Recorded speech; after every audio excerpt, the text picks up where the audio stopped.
कृष्णाय वयं नुमः।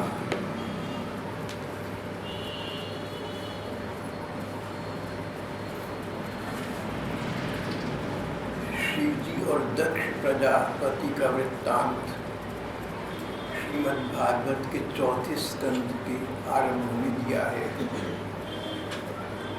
सृष्टि का प्रारंभिक काल था, थोड़ा थोड़ा संसार बना पर अधिक न बना था। ब्रह्मा जी ने अपने मानसिक संकल्प से कुछ पुत्रों की उत्पत्ति की और उन्हें आज्ञा दी कि सृष्टि संचालन का तुम कार्य करो। सृष्टि के संचालक जो इस कार्य में ब्रह्मा जी की सेवा सहायता करते, तत्कालीन भाषा में उन्हें प्रजापति कहते। प्रजापतियों में एक थी दक्ष। दक्ष का विवाह, दोबारा कहूँगा, दक्ष ने अपनी पुत्री का विवाह, पुत्री का नाम था सती। दक्ष ने अपनी सती बेटी का नाम ब्रह्मा जी के कहने पर शिवजी से कर दिया। इस प्रकार शिवजी, ब्रह्मा जी और दक्ष तीनों का संबंध हो गया। दक्ष के पिता ब्रह्मा जी और दक्ष की पुत्री के पति दामाद शिवजी। दक्ष प्रजापति का संसार में बहुत सम्मान हो गया था। जहाँ जाते बड़े बड़े देवता खड़े हो जाया करते। ये कथा सत्ययुग के प्रारंभ की घटना है। उस समय देवता, उपदेवता, दैत्य, दानव सब मिलकर रहते थे और मनुष्य को यज्ञ करते, कोई धार्मिक अनुष्ठान करते तो देवता लोग स्वर्ग से उतरकर पृथ्वी पर उनके उत्सव में सम्मिलित हो जाया करते थे।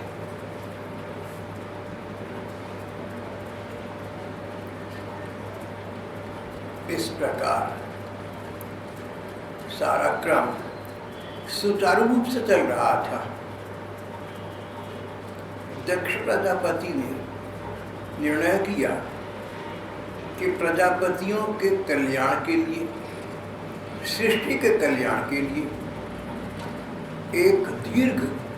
एक सुदीर्घकालीन, लंबा चलने वाला एक सुदीर्घकालीन यज्ञ का अनुष्ठान किया जाए। यज्ञ में देवताओं की संतुष्टि होती है। यज्ञ से देवताओं को आध्यात्मिक संतुष्टि प्राप्त होती है। यज्ञ से भगवान प्रसन्न होते हैं। यज्ञ शब्द के अनेक अर्थ हैं, पर मुख्य अर्थ है परोपकार, उत्सर्ग। कई जगह लिखते हैं भागवत यज्ञ, सप्ताह यज्ञ। एक दृष्टि से ठीक है, जिसमें दूसरों के कल्याण की कामना की गई हो, उस अनुष्ठान को यज्ञ कहती है। और जब वैदिक विधि विधान के साथ किया जाए तब तो पूरा पूरा अनुष्ठान होता है। ऐसे यज्ञ हवन आपने देखे होंगे।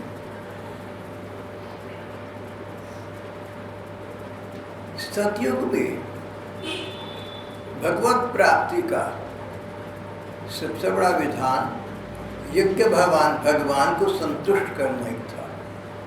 जैसे कलयुग में भगवत प्राप्ति का सर्वोत्तम विधान भगवान के नाम का जप, उनके रूप का ध्यान और उनका कीर्तन है।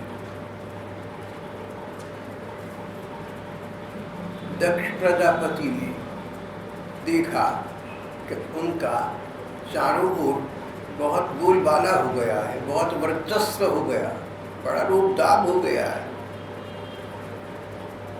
देखिए, सृष्टि के आरंभ की बात है, पर मानव मन की वृत्तियां सदा से एक जैसी चली आ रही हैं। दक्ष के मन में कहीं ये विचार आ गया कि जब प्रजापतियों में मुझे उत्तम स्थान मिला है तो यज्ञ के द्वारा यज्ञ भगवान की आराधना भी हो जाएगी। सभी देवता आएंगे, सभी उपदेवता आएंगे, सभी ऋषि मुनि आएंगे और यज्ञ में भाग लेंगे, सम्मिलित होंगे, एक प्रकार से मेरा भी सम्मान होगा। संवाद की कामना मनुष्य को न जाने कहाँ से कहाँ ले जाती। सम्मान, मेरी प्रतिष्ठा, मेरा यश गान, वो दूसरों से मुझे बड़ा समझा जाए, लोग मेरे लिए हाथ जोड़े खड़े हों, लोग मुझे देखकर खड़े हो जाएं, मुझे सर्वप्रथम स्थान दिया जाए, खाने पीने का कार्यक्रम तो पहले मुझे अर्पण किया जाए। सम्मान के अनेक रूप हैं और मानव मन की ये दुर्बलता है कि वो सम्मान के प्रति पागल बना रहता है। एक अंग्रेज धार्मिक लेखक ने यहाँ तक कहा कि fame is the last infirmity of a saint. संतों में जो सर्व त्यागी हो जाते हैं, अगर कोई बात अंदर बनी रहती है तो वही यश की कामना, लोग हमें संत समझें, लोग हमें बड़ा समझें, लोग हमें महान समझें, हमारा सम्मान हो। दक्ष प्रजापति ने दीर्घकालीन यज्ञ करने का निर्णय किया। यज्ञ में जैसा विचार था उसके अनुसार देवता आए, उपदेवता आए, उपदेवता गंधर्व, यक्ष, नाग, किन्नर इत्यादि देवगण आए, उपदेव आए, ऋषि, महर्षि, मुनि सभी आ गए। यज्ञ की बड़ी शोभा हुई। यज्ञ सुदीर्घकालीन चलता रहा। यज्ञ के लिए एक स्थली भी जो सुनिश्चित की गई थी, यज्ञ के अनुरूप थी, जहाँ गंगा जी और यमुना जो दोनों मिलती हैं, प्रयागराज, इलाहाबाद का वह स्थान। कहते हैं ये गंगा यमुना के तट पर रज में, रेते में ही सब लोग बैठे हुए थे, ऐसा कहीं पर लिखा आता है। दरी बिछाने का इस प्रकार का एक प्रबंध नहीं होता था। नदी का किनारा शांत प्रशांत, और जो नदी का रजत कण है, रेता है, कोई हार्श भी नहीं होता, कोई जटिल कठोर भी नहीं होता, बैठ गए। अब जब धर्म सत्संग करना है तो हमें आराम भी साथ में मिले। ये बात आज के युग में कुछ अंश तक हो सकती है, क्योंकि शरीर रोगी हो गए, शरीर अवश हो गए, पर सत्य युग के आरंभ की घटना है ये। लोगों के शरीर रोगों से बहुत कम सिद्ध होते थे। तो सत्संग के लिए उचित या आराम देने वाले स्थान की अपेक्षा वे लोग नहीं रखते थे। ऐसा माना जाता था कि अच्छा स्थान कोई है तो दूसरों के लिए छोड़ दो, अपने आप कठिन स्थान पर बैठो।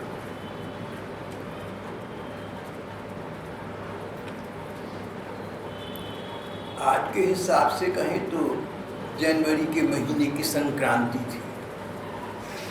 माघ मास की मकर संक्रांति को यज्ञ में पूर्ण आहुति देने का विचार किया गया, और इस अवसर पर दूर दूर से, आस पास से सभी महामहिम आप उपस्थित हुए। और विलंब हो गया। देखिए आश्चर्य की बात, तो स्वयं दक्ष प्रजापति की प्रतीक्षा में कुछ देर देवताओं को और महामहिम मनुष्यों को सभी को बैठना पड़ा। गोलोकवासी संत प्रभुदत्त ब्रह्मचारी जी महाराज इस प्रसंग की व्याख्या में कहते हैं कि कदाचित दक्ष जानबूझकर विलंबित हो गए थे। महामहिम लोग वीआईपीज़ जितनी देर से जाएंगे उतनी देर उनकी प्रतीक्षा होगी। लोग देख रहे होंगे आने वाले, और जब जाएंगे तो अधिक संख्या के लोग खड़े होकर जय जयकार करेंगे।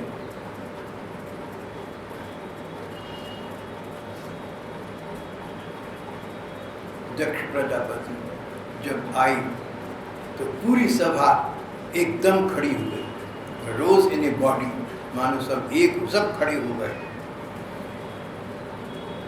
दो देवगण खड़े नहीं हुए, एक ब्रह्मा जी दक्ष के पिता और दूसरे शिव जी दक्ष सोता के पति, दक्ष के दामाद। दक्ष प्रजापति को बहुत बुरा लगा। ब्रह्मा जी पिता है, नहीं खड़े हुए, ठीक है, पर शिव जी को तो खड़े होना चाहिए था। ये तो मेरी बेटी के पति हैं, मेरे दामाद हैं, इनको तो खड़ा होना चाहिए था।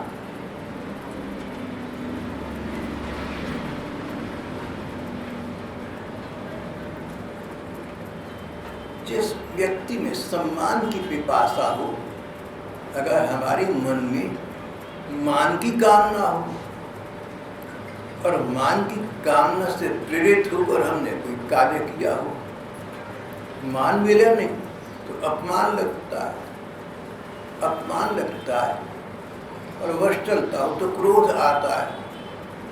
क्रोधी व्यक्ति पूर्वापर का विचार नहीं करता, कहाँ क्या कहना चाहिए, नहीं कहना चाहिए, उत्तेजित होकर कुछ भी बोलता रहता है। दक्ष प्रजापति को इतना क्रोध आ चुका था।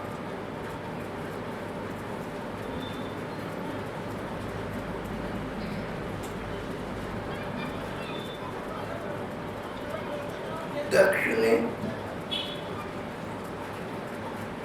टेढ़ी नजर से शिव जी को देखा, क्रोध से। दक्ष ने टेढ़ी नजर से इस प्रकार देखा मानो शिव जी को अपने क्रोध की अग्नि से जला डालेंगे। फिर उन्होंने पूरी यज्ञ सभा को संबोधित किया। दक्ष ने कहा, आप लोग देखिए, मैं एक शिष्टाचार की बात करना चाहता हूँ। कोई द्वेष मन में रखकर नहीं कह रहा, किसी के प्रति मेरे मन में ईर्ष्या नहीं है, कोई नासमझी की बात नहीं कर रहा, सोच समझकर गंभीर विचार के पश्चात आप लोगों से साधारण शिष्टाचार की बात कह रहा हूँ। दामाद तो बेटे के समान होता है। अब मैं यहाँ पर आया और हमारे दामाद साहब ऐसे बैठे रहे मानो मुझे जानते न हो, न प्रणाम किया, न खड़े हुए। पिता ब्रह्मा जी की बात तो अलग है, पिता हैं, उनका तो अधिकार बनता है।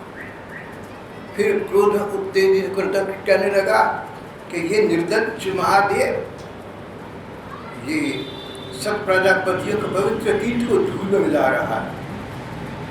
इस खबंडी ने हमें लांछित करके मरिया भेंट कर दिया है, बंदर जैसी आंखें, चंचल नेत्र, बंदर से नेत्र वाले इसने मेरी सावित्री सरी की मृगनयनी पवित्र कन्या का सबके सामने पाणी ग्रहण किया था। एक प्रकार से मेरे पुत्र के समान हो गया है।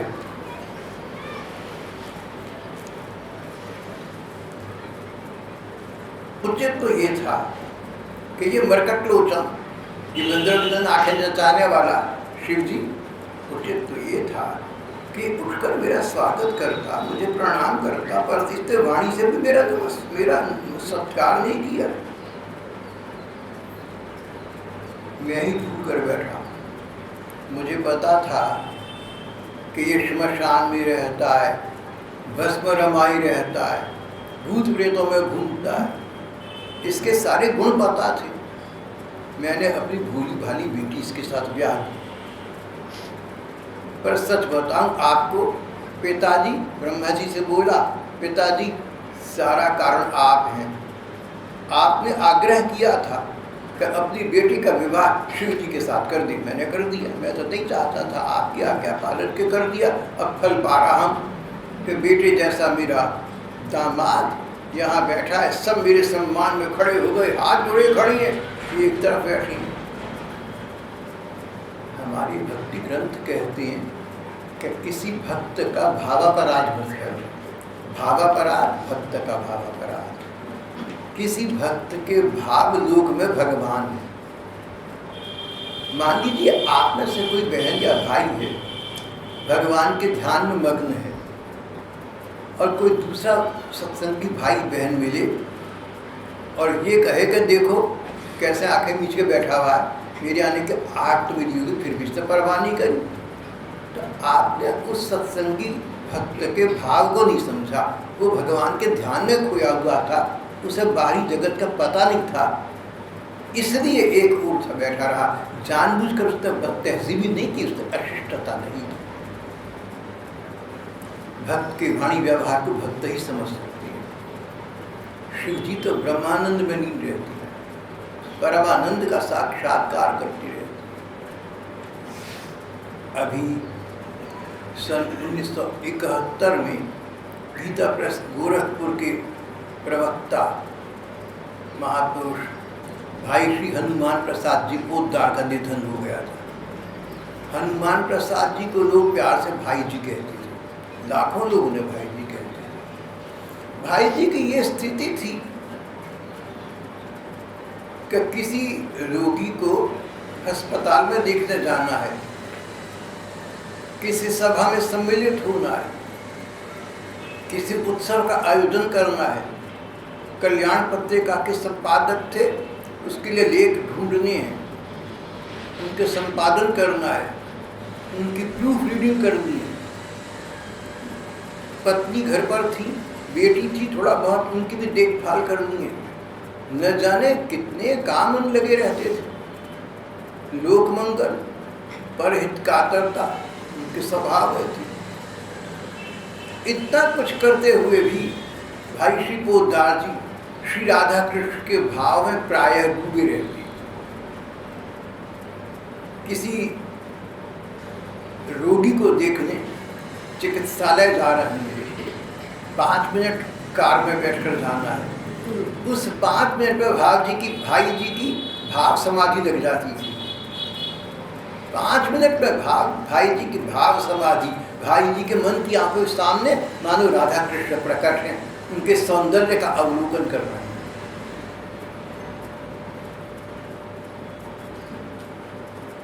अस्पताल पहुंचे, किसी ने कहा भाई जी चिकित्सालय पहुंच गए, आंखें खोली, मानो सामान्य हो, मानो नॉर्मल हो। बोले अच्छा चलो चलो। आसपास वालों को पता था कि भाई जी जहाँ होते हैं, जहाँ समय होता है, भाव मग्न रहती है। भाव मग्नता की दशा फिर भला शिव जी की कैसे न होगी। शिव जी तो भावमग्न थे, भगवान के ध्यान में खोए हुए थे, भगवान के रूप सौंदर्य का दर्शन कर रहे थे। और सत्ताग्रस्त प्रजापति दक्ष भला क्या जाने भक्तों की भाव भाषा। हम दूसरों को अपने जैसा समझ लेते हैं, कभी किसी को गलत न समझना। अगर समझना हो तो पहले विचार कर लेना, ठोक बजाकर देख लेना, सुनिश्चित कर लेना, तब थोड़ा बहुत समझ सकते हो। फिर भी उसका शुभ चिंतन करना।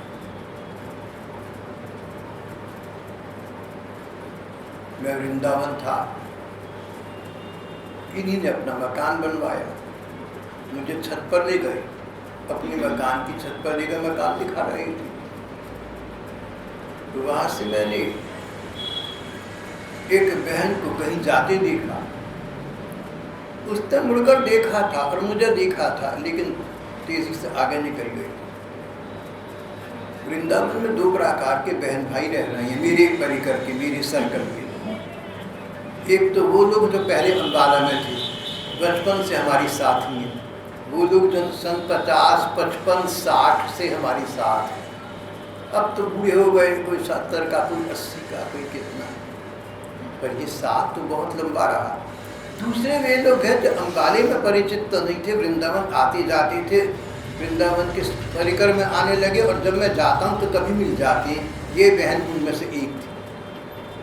मेरे मन में विचार आया कि अगर अम्बाले वाली कोई बहन मुझे देख लेती, अपना काम छोड़कर भागी हुई मेरे पास आती, भाई साहब आप आए हुए हैं, अच्छा मैं कहता बहन तुम तो काम करनी, भाई साहब काम की क्या बात है। मैं कहा नहीं बहन, इसको मेरा इतना प्रेम इतना मान कैसे हो सकता है, चलो कोई बात। ऐसा विचार मुझे आया। 8-10 मिनट के बाद वही बहन दो एक अन्य बहनों के साथ ऊपर आई और उसने मेरे प्रति बहुत स्नेह सम्मान प्रदर्शित किया। तो मैंने उससे कहा कि तुम अभी शायद कहीं जा रही थी, मैंने ऊपर से देखा, मुझे लगा तुम जा रही हो लेकिन शायद कोई और होगा। तो उसके साथ की लड़की ने कहा भाई साहब ऐसा है कि इसको जब पता लगा कि आप छत पर खड़ी हैं तो समझ गई कि आप मकान देखने के लिए भाई लोग आपको ले आए हैं, आप जल्दी में होंगे जाने। तो ये पास में जो अन्य बहनें रहती हैं उनको बुलाने के लिए भागी चली गई बिना मुड़कर देखे कि चलो भाई सब आए, पता नहीं कब निकलना है, 2-4 मिनट लगेंगे, भागो चलो एकदम देखो। तो जैसे कहती है ना मुहावरे की, मेरे पर घड़ों पानी पड़ गया, मैं क्या सोच रहा हूँ वो क्या कर रही है। कहते हैं अगर तुम्हारा किसी के प्रति अपराध बन जाए, तुमने किसी को गलत समझ दिया मान लो, तो या तो तुम उसी को बतला दो, एक प्रकार की क्षमा याचना हो, और या फिर कभी बाद में विचार आए तो किसी संत के सामने अपना हृदय खोल कर रख दो, ऐसा हमारी धर्म ग्रंथ कहते हैं। तो वो जो बहनें थी मैंने उनको वहीं पर ये बात बताई। मैंने कहा मैं तो समझा कि ये लड़की बात की आई हुई है, हम बाले वाली बहनों का प्रेम तो इसमें हो नहीं सकता, इसलिए चले गए देख कर अनदेखा करके। अब पता लगा देख कर अनदेखा, अगर मुझे हाथ जोड़ती खड़ी होती 1 मिनट उसमें समय लगता, वो जाती भागी हुई अन्य बहनें वंचित तो न होना इसलिए जा रही थी। चलो मैंने तो वहीं पर कह दिया, तो सब हंस पड़ी और बात समाप्त हो गई। पर मैंने एक शिक्षा तो ग्रहण कर ली आगे के लिए, किसी को गलत न समझो। जब तक कोई व्यक्ति गलत प्रमाणित न हो जाए तब तक किसी को गलत न समझो, और कोई प्रमाणित हो जाए ना तो भी 2 बातें ध्यान रखना, हो सकता है जो प्रमाण जुटे हैं वो प्रमाण अप्रामाणिक हो।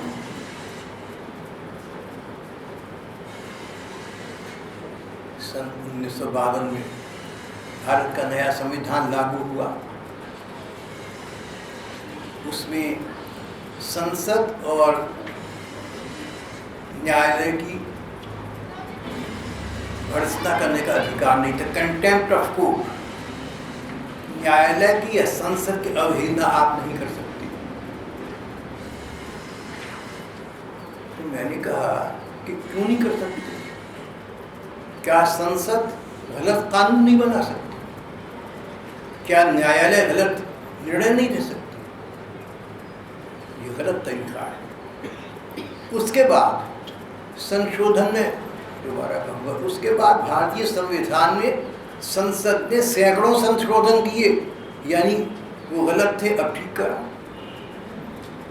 और ये आप जानती हैं कि अगर एक उच्च न्यायालय, एक राज्य का उच्च न्यायालय एक निर्णय दे दे, उस पर पुनर्विचार के लिए उसे सर्वोच्च न्यायालय में भेजा जा सकता है। तो कंटेम्प्ट ऑफ कोर्ट यहाँ नहीं हुई।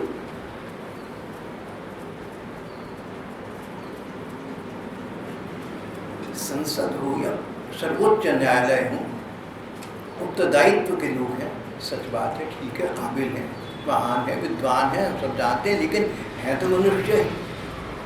अगर आप उच्चतम न्यायालय के न्यायाधीशों से मिलकर कहें कि आप मानते हैं कि आप मनुष्य कोई कमी हो सकती है, बिल्कुल वो कहेंगे क्यों नहीं भाई, हम तो ह्यूमन बीइंग्स हैं, हम तो मनुष्य हैं, हमें पूर्णता तो नहीं हो सकती। तो हम फिर अपने प्रसंग पर वापस आते हैं। दक्ष प्रजापति को सत्ता का नशा चढ़ा हुआ था, लोगों में सम्मान है मेरा, और शिव जी ने सम्मान नहीं कहा। तो दक्ष ने जी कि मैं शिष्टाचार की बात कर रहा हूँ।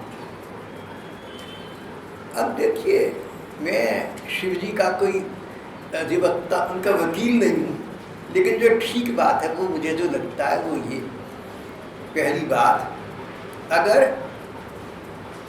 एक दामाद सभा में ससुर का अपमान कर दे, अगर किसी ससुर को ऐसा लगे कि दामाद तो बेटे के बराबर होता है, इसने मेरा मान नहीं रखा, तो जिस प्रकार दामाद पर अशिष्टता का, शिष्टाचार तोड़ने का दोष लगेगा, लांछन लगेगा, उसी प्रकार ससुर को चाहिए कि मेरी बेटी का पति यहाँ तो मैं चुप कर रहा हूँ, अकेले में कह दूंगा। वो भी शिष्टाचार का भंग है कि अपने दामाद को सबके बीच में लज्जित करना, ये कौन सी अच्छी बात। मेरा तो सांसारिक संबंध किसी से है नहीं। एक कोई समय था जिस परिवार में मैं रहता था, वहाँ एक हमारी बहन ससुराल थी, बहुत नाजुक थी। हम तो छोटे छोटे बच्चे थे। उसकी कोई बात ससुराल को ना पसंद आई, उन्होंने डांटा फटकारा। मुझे पता लगा, मैंने कहा अभी जाके ससुराल का हल ठीक करता हूँ। माँ ने रोका, बेटे ऐसा नहीं करते। मैंने क्यों नहीं करते, हमें क्या कमी है, बहन को वापस दिया कि कोई बात हो। उन्होंने कहा कि पगले, तुझे पता है क्या होगा, जब तुम वहाँ जाओगी वो तुम्हारा सम्मान करेंगे। अगर तुम उनसे कुछ कहोगी तो कहेंगे आप ठीक कहते हैं, आगे से ध्यान रखेंगे और तुम्हें सम्मान पूर्वक वापस भेज देंगे बाला। लेकिन तुम्हारे जाने के बाद ससुराल वाले तुम्हारी बहन से कहेंगे कि आपके भाई साहब आए थे, बड़ी इज्जत कर गए हमारी, ये बातें कह रहे थे। बोली बहन के दिल को दुख पहुंचेगा। वो अपने भाइयों के पिता का अपमान नहीं सुनना चाहता, वो नहीं सहन कर सकेगी, उनके घर में क्लेश रहेगा, उसका कारण तुम होगे तुम। तब से मुझे कुछ दुनियावी अकल ऐसी आ गई कि माँ ठीक कहती है। और एक दूसरे केस में एक दूसरी बहन के साथ जब घर वाले ससुराल वाले नाराज हुए तो मैं गया था बहन को बचाने के लिए। कहनी चाहिए आपको आश्चर्य पूरा होगा कि मैंने ऐसे ही काम किए हुए हैं। पुरानी बातें हैं, सन 55-60 के आसपास की कह लीजिए। तो मैं वहाँ पर गया, वहाँ पर बात बहुत आगे बढ़ चुकी थी। तो मैंने फिर कहा कि अच्छा ठीक है, हम अपनी बहन को वापस ले जाते। बोले भाई आपकी मर्ज़ी है। बहन भी खड़ी हो गई, हम भी खड़े हो गए। जब चलने लगे तो जो बहन के सास ससुर थे, मैंने उनके चरणों में प्रणाम किया। मैंने कहा आपकी आज्ञा है ले जाएं। बोले भाई हम तो आज्ञा नहीं दे रहे, आपकी इच्छा है। मैंने कहा आपकी आज्ञा के बिना तो कोई काम हो ही नहीं सकता। बोले क्यों? मैंने कहा जैसे हमारी माता पिता वैसे आप लोग, आप कौन सा काम है। देखिए आपकी आज्ञा के बिना एक पाँव नहीं हिलाएंगे, जो आप कहेंगे वहाँ जहाँ पर वही होगा। आप आज्ञा दीजिए तो ठीक है, नहीं तो जैसी आपकी आज्ञा हम वैसा करेंगे। वो बड़े प्रसन्न हुए और उन्होंने मेरे पीठ पर हाथ फिर शाबाशी दी।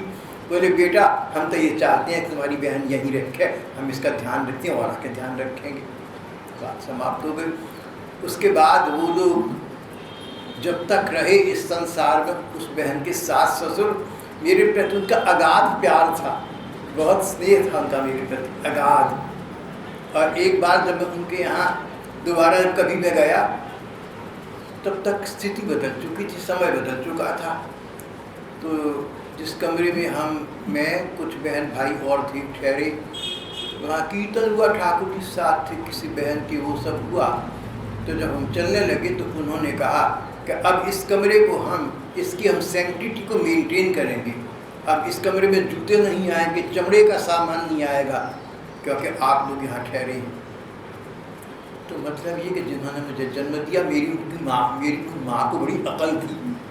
देखिए इतनी अकल तो मुझे भी थी ना, मैंने सीख ली। सीखने की अकल मुझ में होगी, ये तो आप देख लीजिए।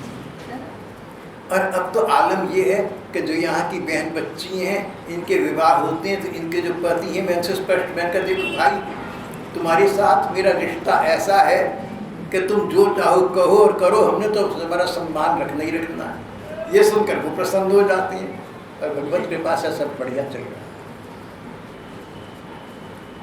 मैंने इधर उधर की बातों में आज बहुत समय लगाया। एक बार फिर अपनी प्रसन्न हुआ। दक्ष प्रजापति तो सत्ताग्रस्त थे, सत्ता की नशे में चूर थे। उन्होंने किसी शिष्टाचार का स्वयं ध्यान नहीं किया और बड़ी अशिष्टता के साथ शिव जी का अपमान किया। और ये भूल गए कि शिव जी दामाद सांसारिक रिश्ते से हैं, लेकिन अलौकिक दृष्टि से देखो तो शिव जी तो भगवान विष्णु के प्रेमास्पद हैं, पूज्य हैं। भगवान राम ने शिवलिंग की स्थापना की रामेश्वरम। शिव जी के प्रति उच्चतम सम्मान का भाव भगवान विष्णु रखते हैं, भगवान राम ने रखा। शिव जी वैष्णव के गुरु माने जाते हैं। उन्होंने दक्ष प्रजापति ने अध्यात्म नाते को प्रधानता नहीं दी, संसार के नाते को प्रधानता दी, इसलिए कि सत्ता से ग्रस्त थे, सत्ता के नशे में चूर थे। और फिर उन्होंने बात यहाँ समाप्त नहीं की। उन्होंने कहा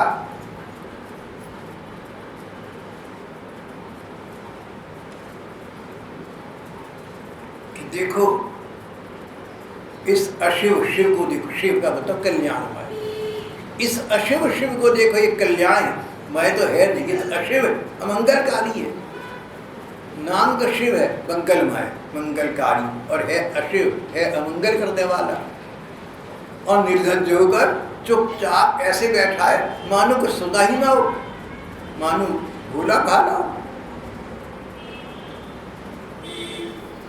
शिव जी फिर भी कुछ ना बोले। इससे तो दक्ष के क्रोध का पारा और भी अधिक चढ़ गया। दक्ष को लगा कि शिव जी मेरी उपेक्षा कर रही हैं, वो मुझे ये दर्शा रहे हैं कि तुम्हारी गुस्से का, तुम्हारी प्यार का मेरे लिए कोई महत्व नहीं। अब सड़क पर कोई कुत्ता भौंकता है तब गुस्सा थोड़ी कुत्ते पर खड़े होकर करते हैं कि तुम भौंका क्यों। आप जानते मानते हैं कि पशु है, मैं मनुष्य हूं, तो आप कुत्ते पर क्रोध नहीं करते। दक्ष को लगा कि शिव जी ने मेरे क्रोध का, मेरे बात का उत्तर भी नहीं दिया, कारण मुझे उत्तर योग्य समझता ही नहीं, मेरी किसी बात का इसके लिए महत्व नहीं है, मुझे तो कुछ समझता ही नहीं। तो और भी क्रोध आ गया। जो व्यक्ति क्रोध में होता है ना, जो उत्तेजित होता है, उसकी तर्क शक्ति समाप्त हो जाती है, उससे अकल की बात करना भी अकल है, उसकी समझ नहीं आता।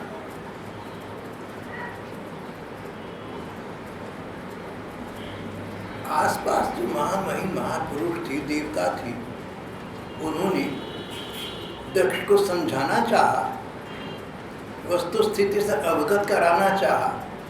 शिव जी के पक्ष में जो बातें मैंने अभी आपसे कही वो बातें उन्होंने कही, पर दक्ष ने एक सुनकर नहीं। अंग्रेजी की कहावत है, it is useless to argue with a man, it is useless to reason with a man who is excited और इन एंगर। जो गुस्से में हो या उत्तेजित हो, उससे अकल की बात करना बेकार है। अकल होती तो गुस्सा वो क्यों करता।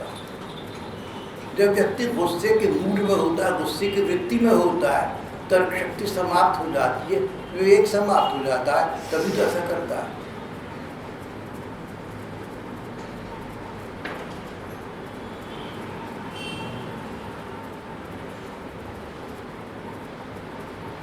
उन्होंने दक्ष प्रजापति ने किसी की न सुनी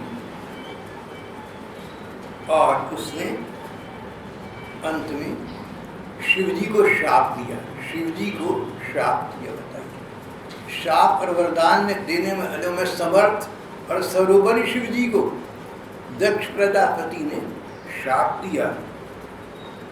बोले यज्ञ का भाग तुम्हें न मिले।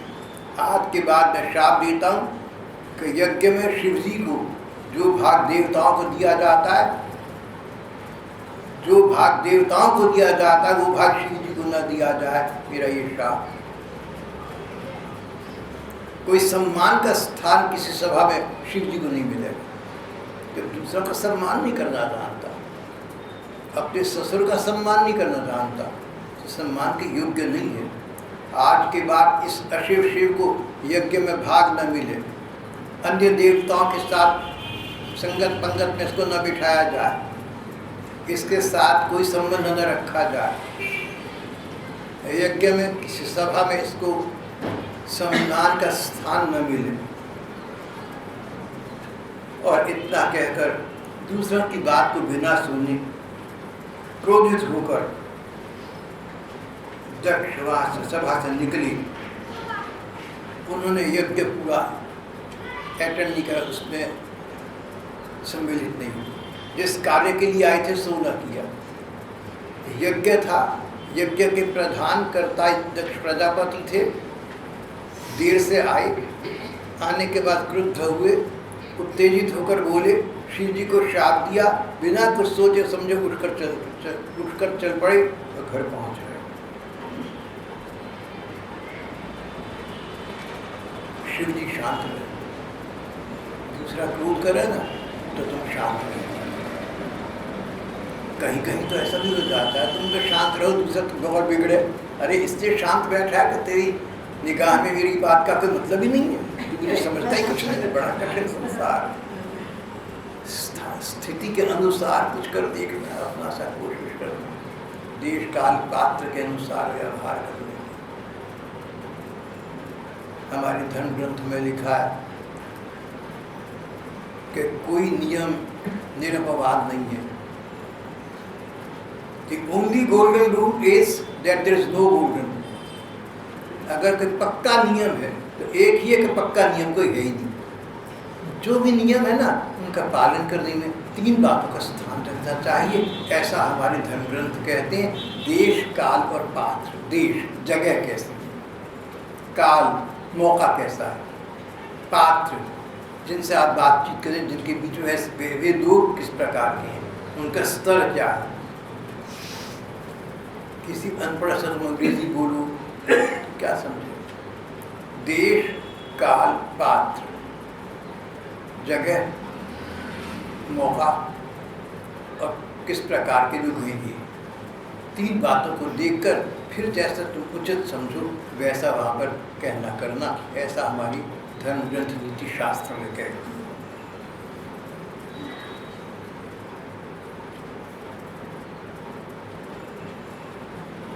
कुछ 2-4 जदी उस सभा में ऐसे भी थे जो किसी कारणवश शिव जी से खींची रहती थी।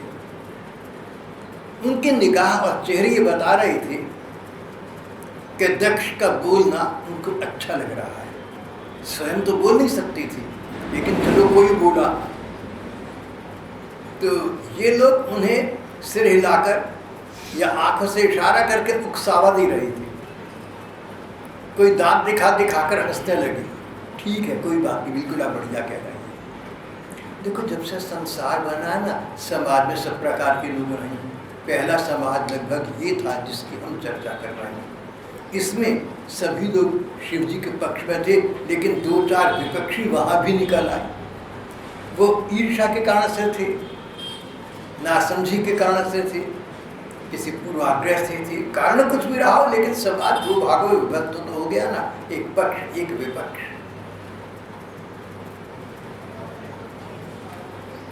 एक बार जब अटल बिहारी वाजपेयी हमारे प्रधानमंत्री बने,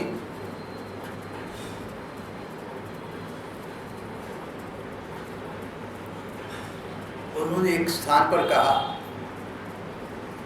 कि दूसरे दल हमारे विपक्षी हैं, शत्रु नहीं हैं। हम उनके विरोधी हैं, हम उनकी नीतियों का विरोध करते हैं, लेकिन हम उनके शत्रु नहीं हैं, हम उनके शुभचिंतक हैं। अटल बिहारी वाजपेयी की ये बात मुझे बहुत अच्छी लगी थी। कौन कैसा है मुझे पता नहीं, लेकिन जितना पता लगता है इन बातों से बहुत बढ़िया आदमी रहा है। जिसने विपक्ष को शत्रु नहीं माना, ये शत्रुता किस बात की?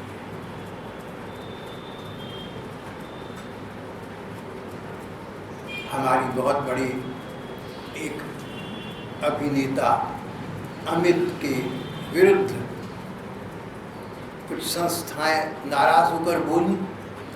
उन्होंने कहा कि मुझे दुख है कि मैंने कोई ऐसी बात की, मैं क्षमा चाहता हूँ।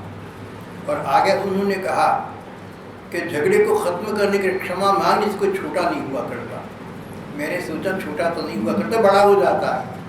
क्षमा मांगना, झगड़े को समाप्त कर देना महानता का काम, सब जानते हैं।